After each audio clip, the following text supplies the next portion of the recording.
My name is Don Kirk. I'm an accounting instructor here at the college, and I would like the color guard to present colors. Please rise.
You may be seated.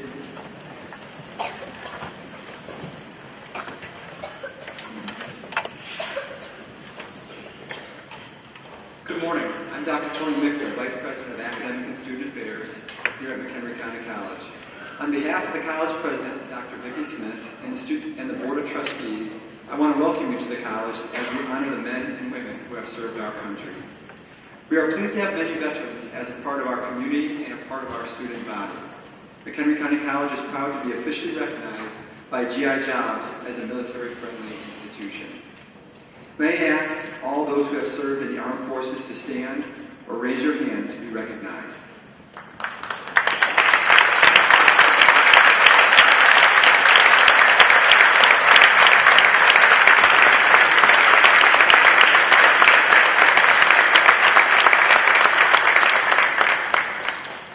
Thank you for what you have done for our nation.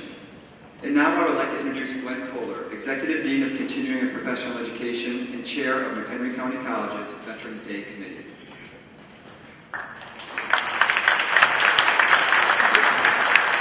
Thank you, Dr. Mixa. As we honor the selfless men and women who have sacrificed for our country today, we are fortunate to hear from two different perspectives. First, a veteran who went to war in 1942. I'll let you do the math. Secondly, a woman who grew up in the Vietnam era who was empowered last year to take a very bold step. Allow me to introduce the World War II veteran first. Von Heidenreich, born in Stockton, Illinois, had only just graduated from Crystal Lake Central High School when he enlisted in the Air Force a few months later. He served as a lead bombardier in the war and flew 22 combat missions. He was honorably discharged as first lieutenant, and he is a life member of the 8th Air Force and the 457th Bomb Group and the VFW. And I'm pleased to say that he taught driver safety classes at MCC for 21 years. He continues to stay busy as a resident of Woodstock with his wife Mary, 7 children, 22 grandchildren, and 6 great-grandchildren. We're very fortunate he had the time to come and join us today. Please welcome Von Heidenreich.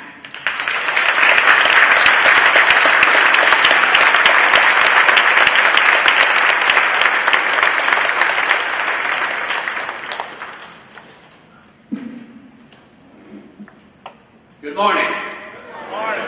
Come on, you can do better than that. Good morning. That's better. You know, MCC puts these programs on every year and does a beautiful job in honoring all the veterans who served this great country, those who are with us today and those who have left us or gave their all while serving. Let's give them a nice big round of applause and appreciation.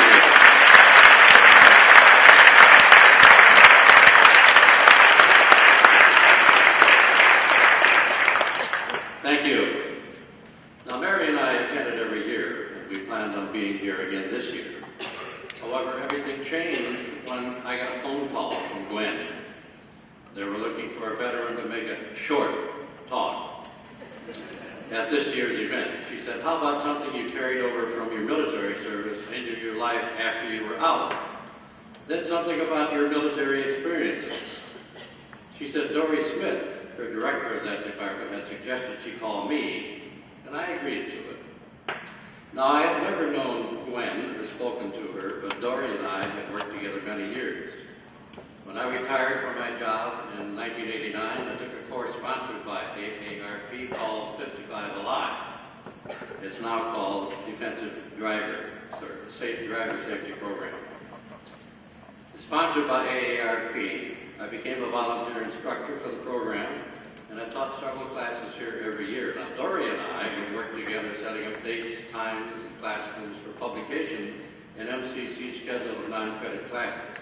I retired from that program this year, but I always enjoyed working with Dory. I called Dory and said, hey, how did you even know I was a military veteran? She said, that was pretty darn easy because you just look military. Now that comment, you just look military, gave me an idea of what I carried over from my life into the after service. After high school, I enlisted in the Air Force and was in the aviation cadet program for over a year and a half. Now when you're a cadet, you have to look and act military at all times, or a cadet officer would say, suck in your stomach, get those shoulders back, pick up your chin. I was a cadet officer, and I usually was in charge of a group of squadron, which meant I not only had to look that part, but demand that my squadron all look that way too. If you've ever been to West Point or the Air Force Academy and watched the cadets marching, you'd know what I mean. So once a week we had to stand a white glove inspection. An officer would come through our barracks and check. Your bed had to be so tight you could bounce a quarter off of it. Your footlocker had to be just right, everything folded in the proper place. Outside, you were being inspected too. Belt buckles polished, shoes shined, pants and shirt properly pressed and cleaned. All the while you were being inspected, you were staying at attention, and your was critiqued as well. Failing any of these, you could be assessed penalties like running so many extra miles or kitchen duty. Nobody wanted that. Even today, people approach me and say, "You must have been in the military. I bet you were a Marine." To you Marines that are present here, I apologize to them. I always said, "No, I'm sorry, I was just in the Air Force." I guess my crew cut and my stature give me away. As a result of my training, I guess I've become a neat freak. That kind of ties in with the fact that I'm a Virgo. All these things were traits that I picked up in the service and carried over into my life. Now, for a guy that was a country boy, I saw a lot of the USA quickly, starting in January of 1943 when I was called into active duty. My stops in order for military training were as follows. My first stop was Miami Beach, Florida. That wasn't bad in January. Gettysburg, Pennsylvania, college training in aeronautics and my first flying experience. Nashville, Tennessee, classification. Montgomery, Alabama, pre-flight. Valdosta, Georgia for assignment. Panama City, Florida, gunnery training. Valdosta, Georgia for assignment. Carlsbad, New Mexico, bombardier training. Here I graduated and received my commission as a second lieutenant and received my wings. I was assigned, I was promoted to first lieutenant while I was in combat overseas. Gulfport, Mississippi then, crew assignment and training in the B-17. Here I was assigned to a 9-man crew to serve on a B-17 Flying Fortress. Savannah, Georgia, overseas preparation and war assignment. In addition, they gave us a brand new B-17, which we flew across the North Atlantic to England as part of the 8th Air Force to bomb Nazi Germany. Now, if you've ever gone to an air show, I'm sure you have seen the B-17. How many of you have seen the B-17 at an air show? Wow, look at the hands. It is appropriately called the symbol of World War II air power and an icon of American history. It may be the most admired plane of all time. Hollywood spurred the public's infatuation with the Flying Fortress with movies such as Command Decision, Test Pilot with Clark Gable, Tora, Tora, Tora, 12 O'Clock High, and Memphis Belle. It was called the Flying Fortress because of its armament. It had guns in the nose, 2 on the top. There were 4 in the nose, 2 on the top, 2 in the belly, 2 in the waist, and 2 in the tail. So there was an awful lot of guns on that B-17. It has a large plexiglass nose, about 4 feet in diameter. Since I was the bombardier, my seat was right up in that nose, with a Norton bomb sight sort of in front of me and between my legs. Under the nose of the plane was a turret with 2 50 caliber machine guns, which I used when we were under attack by enemy planes. They used to say that you could drop a bomb in a pickle barrel from 20,000 feet using that Norton bomb sight. We never tried it. We couldn't find a pickle barrel. The night before I'm going to buckle your seatbelts now, and I'm going to take you on a mission. The night before, when we hit the sack, that means go to bed, we didn't even know whether there would be a mission or not the next day. It would depend on the weather, the target, or the need for the support of our ground forces. Sometime during that night, when a go decision was made, this triggered a base alert. An orderly would come into our Quonset hut, that's where we lived, about 3 or 4 o'clock in the morning, where there were a dozen or more officers sleeping from various crews. Now, since all crews would not fly that day, he would come in as quietly as possible with his little flashlight. He knew exactly which men in which bed were to be called. He would shine the little light in your face and gently shake you and say, "Sir, you are scheduled to fly today." Now you really had to start moving to take care of all your personal needs and get dressed in time to catch a truck to the mess hall for breakfast. Then on to the briefing room, a very large Quonset hut where all the crews would assemble for information on the day's mission. There was a huge screen on one end of the hall, which was usually covered by a large curtain. There followed a sort of pep talk by the base officers. Then it would open the curtain, displaying a large map of Germany with colored ribbons showing our flight route and the target for that day. Of course, once the target was shown, this brought on a lot of groans or sighs of relief, depending on where we were headed and what we could expect from German anti-aircraft fire from the ground and enemy fighter planes. The bombardiers were furnished with detailed photos of our target area so we knew what to look for in the bomb site, with various checkpoints to identify the right target, because the Germans were very good at camouflaging their prime target. The base chaplain would give us a blessing, and we headed for our planes, where the ground cruisers loaded them with bombs, ammunition, and 1,250 gallons of high-test gasoline, ready to take off. I climbed up into that nose seat and sat down. There I would stay until we were back from our mission, which could be from 7 to 10 hours. By the way, you had to crawl on your hands and knees to get into that nose area, and you could barely stand up. When I sat down, I had my insulated electric suit on, a flak jacket fitted in front and back like an armored vest, a backpack parachute, a leather helmet, a steel helmet, an oxygen mask, and a .45 caliber pistol. This was in the winter, and at 25,000 feet, the temperature could be 50 below zero. 36 planes took off and formed into 3 squadrons of 12 planes each and headed out across the English Channel, cruising at an airspeed of 150 miles an hour, kind of slow. Our squadron was usually the high squadron, bombing from that 25,000 feet. U.S. fighter planes would accompany us part of the way to the target. German fighters could and would attack us at any time along the way. We always had to be alert. Since I was the lead bombardier, we were the first plane in the formation, and only our plane on the right side had a bomb sight. The lead plane and the deputy lead. The other planes, when in the bomb runs, would just watch. As I opened my bomb bay doors, they opened theirs.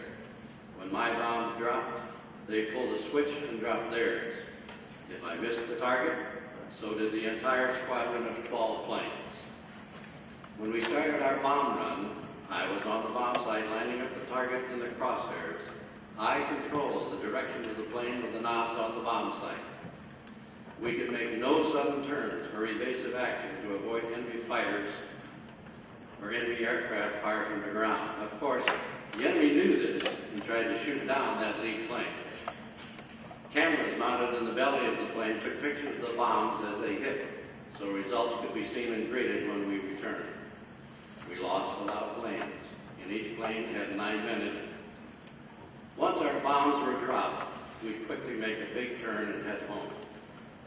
Those who made it back home in the late afternoon, many were shot down in midair or forced to crash land, and their crews either killed or taken to POWs, and some were lost in the English Channel on their way home. There are 3 of us left from our 9-man crew. We stay in touch, of course. It was quite an experience, but we were young, 19 and 20 years old, and fearless.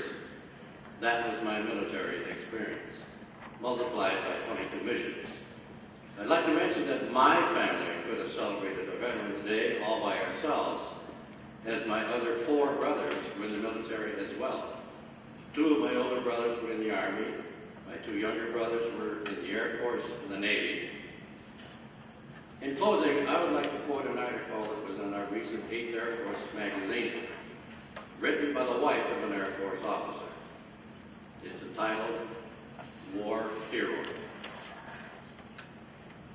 It's no ordinary baseball cap he wears, not with an emblem of the 8th Air Force in World War II across the brim. Pinned around the sides, replicas of hard-won medals, the symbols of grueling vigils over wartime Nazi Germany. Bombing factories for rockets, planes, tanks, or ammunition depots. Taking out railways and bridges, the enemy's routes to the front line, and the D-Day assault under low skies to wipe out Hitler's big guns. He was only 18 in 1942, fresh out of school, ready to do his part. Now, cramped in the nose of a B-17, with enemy fighters attacking and shells and ground fire exploding all around. His hands in deep freeze as he focused the bomb sight on the target. The perils of war, winning him 4 battle stars, the Air Medal 5 times over, and the Distinguished Flying Cross. Yes, he wears a cap, not to show off, not to have others come to see him, but to have others come and see him, shake his hand, saying their grandfather flew in the same bomb group and was shot down over France, or died when his plane blew up and crashed. They thanked him for helping to end the Great War. It was all so long ago and in the past. People forget to remember. Thank you. God bless veterans everywhere, and God bless America.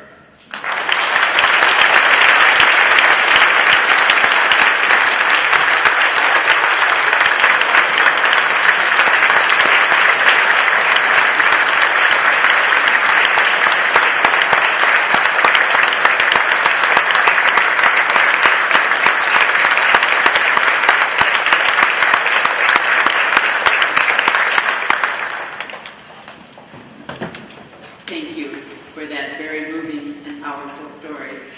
It is stories like those multiplied by many that is why we are here today. So thank you for sharing with us.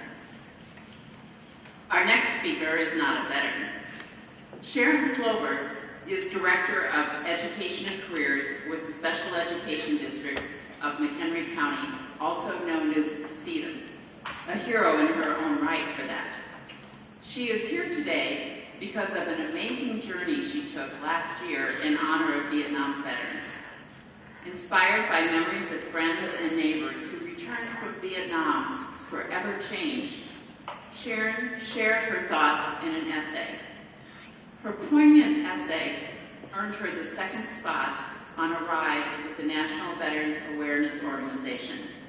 Now please understand this spot is typically empty because it is reserved for fallen soldiers, but they wanted Sharon to ride in it this year.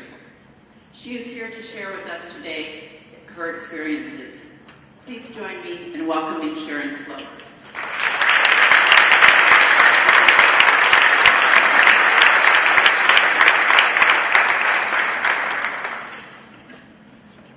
Thank you. The National Veterans Ride is a 10-day ride across America from Sacramento, California to Washington, D.C. I joined the riders in Illinois. During the ride, we visited veterans' homes and hospitals to thank them for their service. We stopped at schools to speak to youth about pride of patriotism and the importance of veterans in our society. We also participated in memorial services that honor the military personnel who have paid the ultimate price for freedom. Through all wars, thousands of U.S. soldiers leave for the call of duty, never to return home. We have but one short life to live on this earth, and many opportunities to live for God and country. But it seemed that out of conflicting perceptions, we seldom make good on those moments. I stand here before you to tell you a story, but also to give thanks to the military men and women and families. This was and always will be a significant life experience for me to carry for the remainder of my time. It would be impossible for me to convey in the short amount of time that I am with you what took a lifetime to realize. The roar of the motorcycles, each person riding with a soldier, a platoon, a war in their heart. With flags flying proudly, I began the ride as an essay winner. I finished the ride with a different view of the red, white, and blue. Freedom is far from free. There are 118,000 soldiers still missing, 12 from the current conflict. I was moved to anger when I viewed pictures of the soldiers that are missing in Iraq.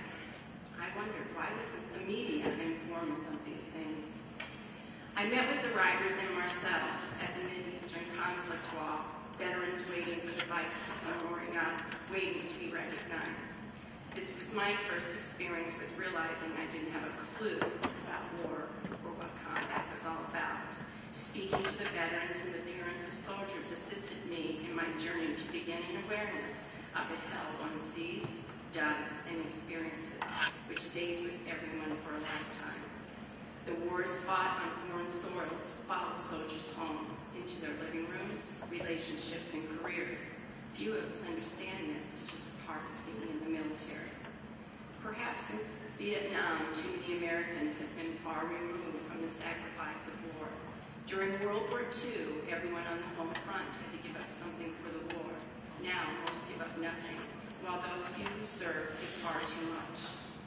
From ourselves, we mount the bikes and begin the next leg of the journey to D.C. It's hard to describe being in the formation of bikes. So many veterans assembled together for one cause. I quickly learned that this ride was well organized. One leader, leadership team, and the others, each person falling into line where they all fit, with one mission, and that was to arrive in D.C. safe. A police escort from Illinois to Indiana leads the way. At the border of Indiana, the Indiana State Police take over with hardly a blink of an eye, leading a long line of bikes, providing a message to the motorist, a sacrifice. That statement, freedom is free. As we enter Portage, a school parking lot, veterans assembled to the bleachers, and the junior ROTC began their show. To drum beats and music, this talented and well-trained group of kids spun those rifles in unison. They even tossed them in the air back and forth to each other while stomping and marching to their routines. The event comes with a feeling of inspiration and optimism to witness young Americans such as these that are so clearly proud of their country and were very dedicated. Simply put, it was impressive. We gave them a standing ovation. Quickly, as we are running a little late, we are out the door and loading up. My thoughts, future unfolding before my eyes, which would be the next young person that might not be coming home. As we mount our bikes and move on to Michigan City, we are met with streets lined with military uniforms, standing at attention, groups gathering on bridges along the roadside to acknowledge the caravan of veterans, fire trucks taking the lead with police directing traffic, everyone waving and cheering on the bikes. Just the arrival into Michigan City, the home of the Wall Gang, was such a significant event. Not only is it a union of brothers and sisters of the military, it is a union of a community. The U.S. flag was flying everywhere you looked. People waved as we passed and smiled and was yelling thank you at the veterans. I felt so proud to be a part of the sea of riders. With my head and my heart full, I watched it all unfold before me. I waved back at these beautiful Americans. I just want to put that into a feeling. The next stop was the Danny Bruce Memorial.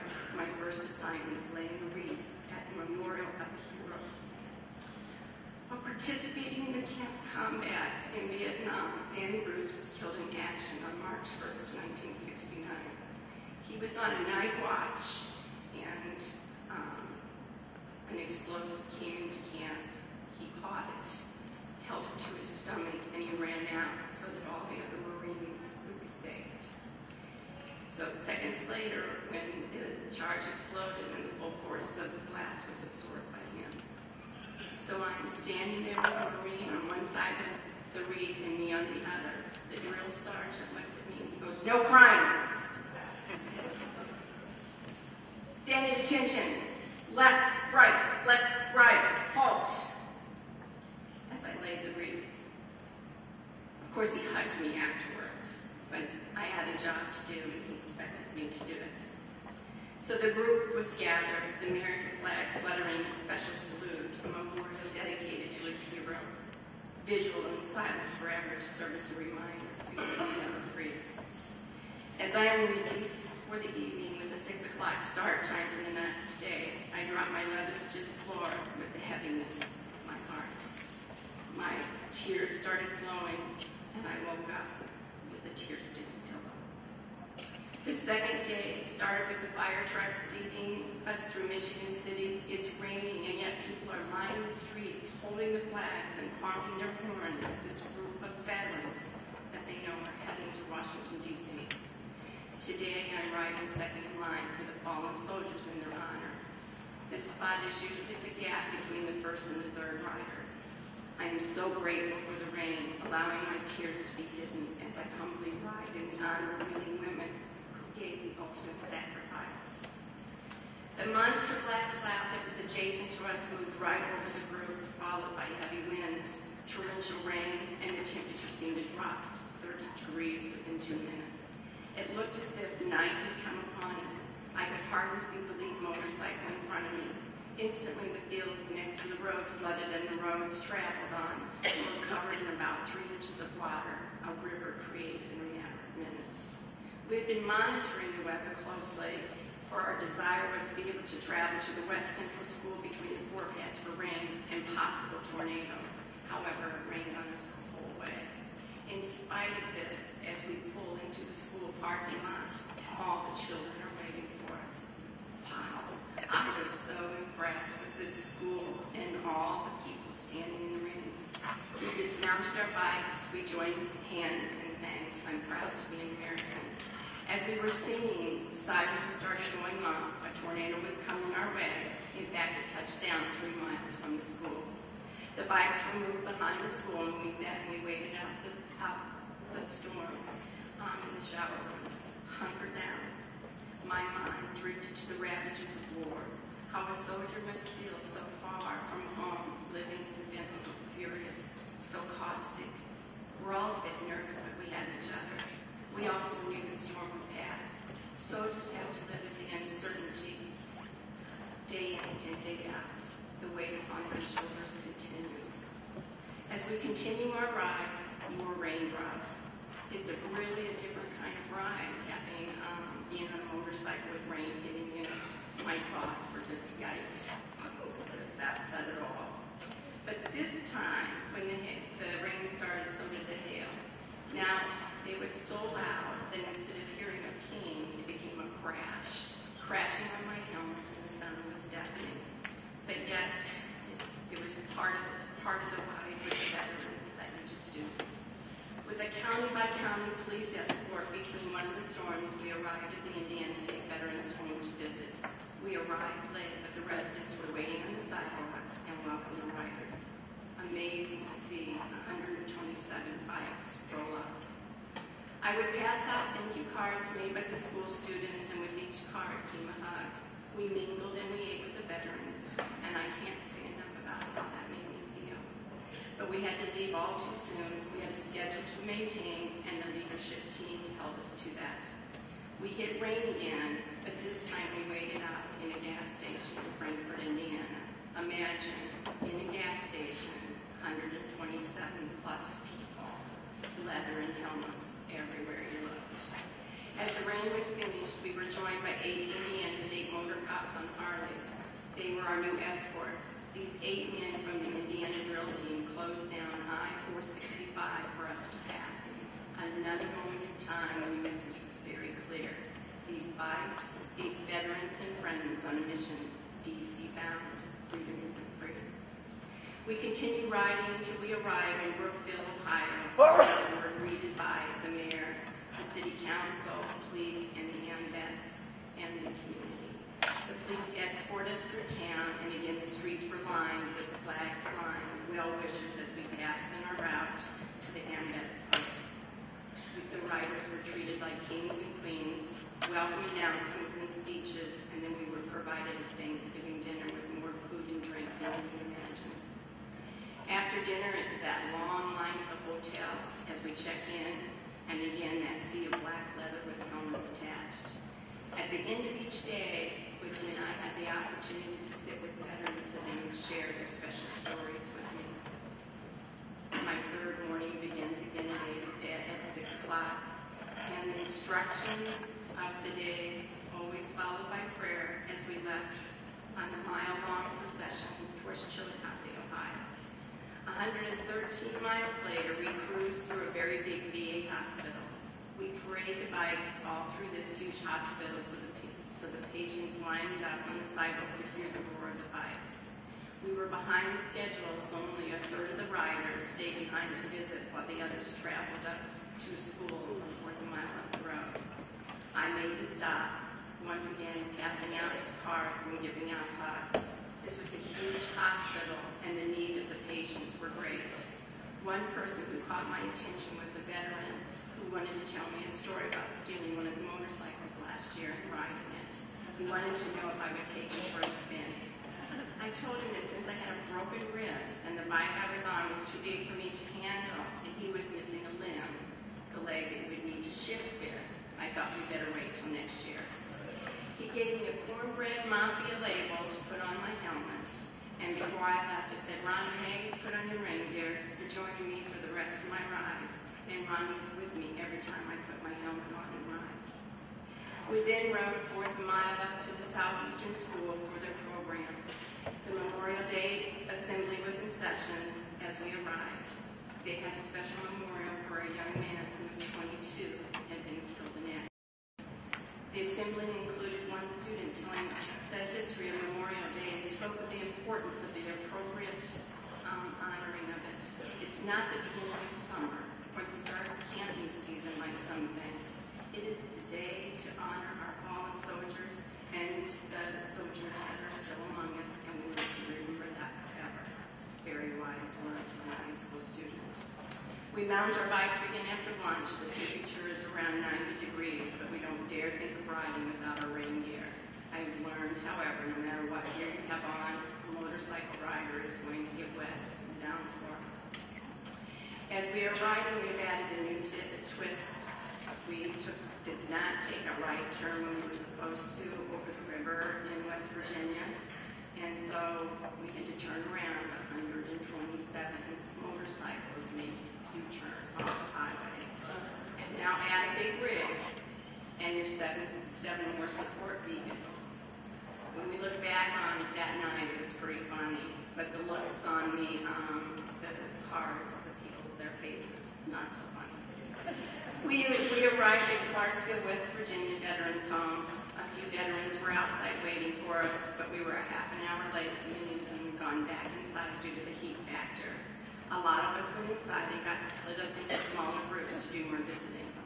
As I'm passing out my cards and hugs, one veteran approaches me and tells me he likes hugs.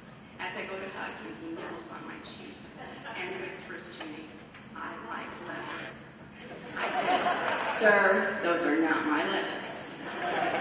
Laughter could be heard echoing throughout the building without me harm. And our final stop of that day was the VFW Post 573 for a great dinner and a lot of good laughter and conversation. Day 4, we are up way before 6 o'clock and listening to the riders meeting talking about the safety of riding in D.C. As we move closer to D.C., there are anxious moments, especially with everybody in cars and trucks seeming to not want to tolerate 100+ motorcycles trying to stay together. It was quite a challenge, but as always, the group follows the actions and the orders that were discussed that morning. The road guards do a great job of guiding us through a lot of traffic. Our first stop that day was the Rocky Gap, Maryland's Veterans Cemetery in the State Park. This is another wreath-laying ceremony for our group. The junior Marines were there to greet us. We formed 2 lines for the ceremony, and the 21-gun salute was placed. I have a hard time gazing at all those white crosses, all the lives that have been lost for our freedom. It's breathtaking. The next stop was the Tomb of the Unknown Soldier and the witness of the changing of the guard. I was in a trance watching the ceremony that goes on all day. One of the veterans explained the commitment that a guard must make. The guard is changed every 30 minutes during the summer and every hour during the winter. During the hours the cemetery is closed, the guard is changed every 2 hours. And the tomb has been guarded every minute of every day since 1937. If you have never done the history on the Tomb of the Unknown Soldier, I invite you to do that because the walking of the 21 steps and the changing of the guard is quite an honor to watch. Then there were 4 of the Vietnam veterans that were dressed in white shirts, flags, neckties, and their vests, displaying the National Veterans Awareness Patch and carrying a wreath to be laid. Of course, there wasn't a dry eye watching the proud veterans participate in the wreath-laying ceremony, and such an honor for these 4 men. Day 5 has arrived, and as a group, we leave at 9 o'clock to ride to the wall. The rambunctious group of over 75 individuals is now subdued. With our POW, MIA, bios, and photos, 167 of them, we silently begin the long descent along the Vietnam Memorial Wall. At the wall, I witnessed the veterans that I've been riding with for the last 4 days, many for the first time to decide to make their way slowly. Their memories and losses experienced during Vietnam, too painful and devastating to face. Prepare to make peace. Ask for forgiveness. Pay tribute. Many riders have family members, schoolmates, or friends' names on the wall. I have heard their stories. They have strength to finally be at the wall because as a group, surrounded by their brothers and sisters and supporters, providing them comfort during this emotional day. How do I begin to explain the emotions as I travel along the black wall filled with 58,272 etched names of those who gave their lives during Vietnam, as I observe the men among me? I will forever remember watching those Vietnam veterans, tears in their eyes, pain erupting from their bodies, kneeling and speaking of the pain and the memories as they gazed at the memorial. There is such power in the black granite, its height and length necessary to house the names of the deceased or the missing. Veterans wrapped around each other, holding on for support while they showed their grief with tears and shaking hands covering their faces. I remember shivering in 80-degree heat. I am escorted by a veteran. Together we laid my essay at the wall, and I am reminded of why I started this adventure.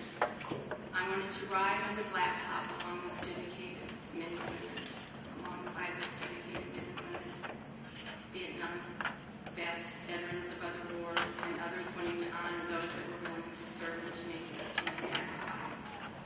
I wanted to try to understand, to hear the whispers from the stone, to learn from the conversations through time. I wanted to say, I'm sorry for the way veterans were treated, and also to say thank you. The Vietnam Wall is a physical item that honors our soldiers who gave their lives for freedom. Somehow the impact of it, although intensely emotional, has a way of touching the heart and moving us left towards some sense of peace and the beginning of healing.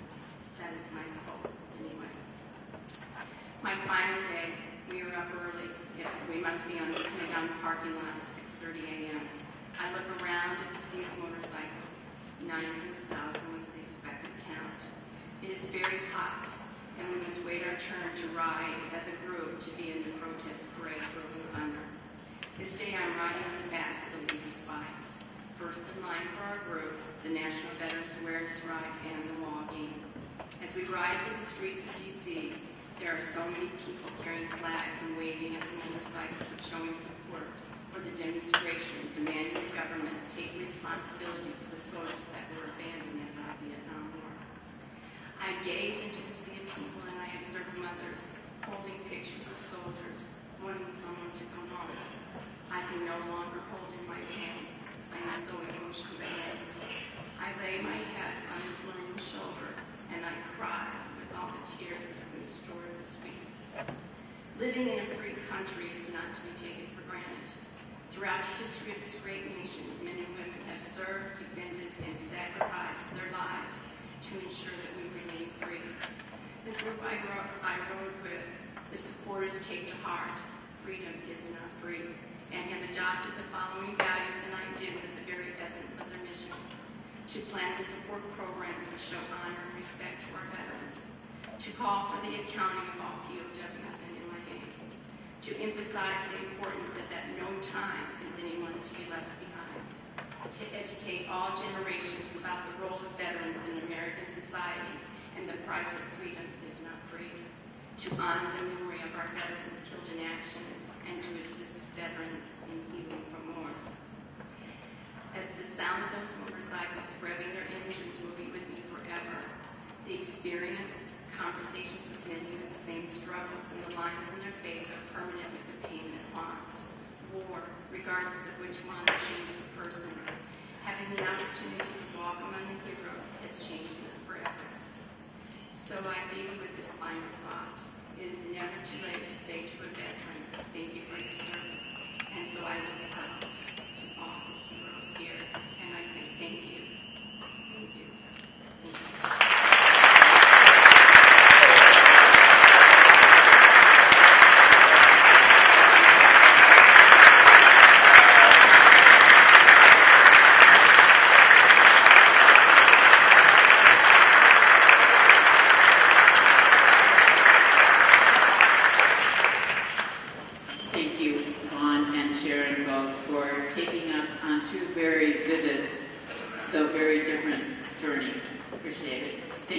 commitment.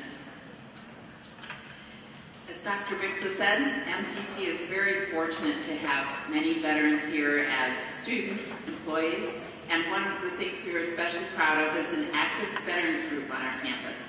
At this time, I would like to introduce Danny Delgado, President of the Military and Student Veterans Association.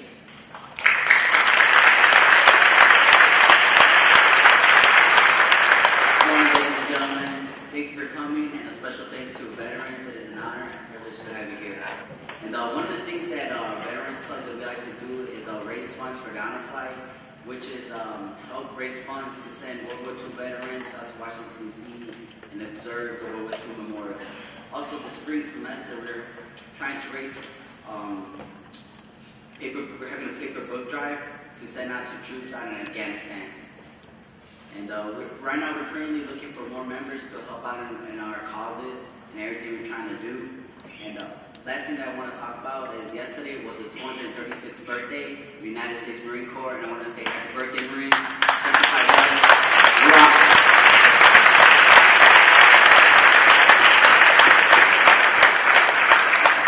Thank you, Danny. We are near the close of our ceremony, but before we close, I want to be sure and thank many who contributed today. Please join us in once again thanking Vaughn Heidenreich and Sharon Slover.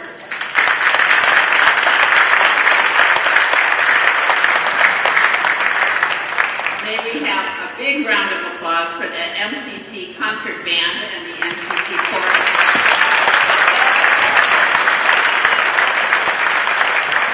Our combined color service guard.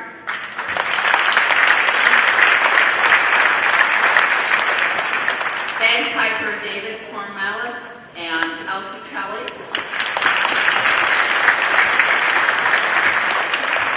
And last but never least, and please raise your hand, Veterans Day, MCC Veterans Day Committee, or stand up. Thank you for all your help.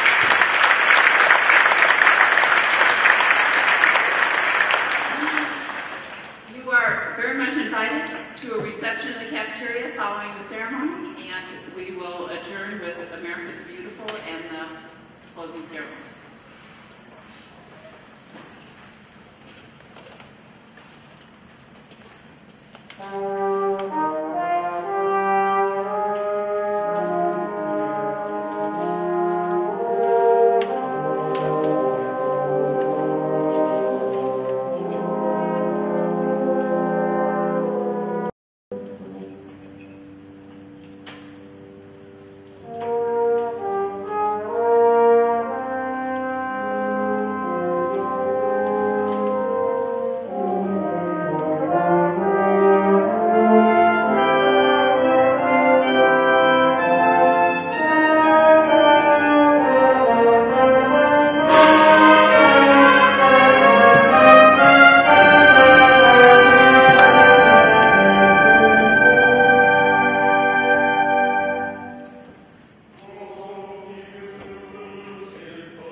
students that are here. They've been coming for over a decade every year. Thank you for helping.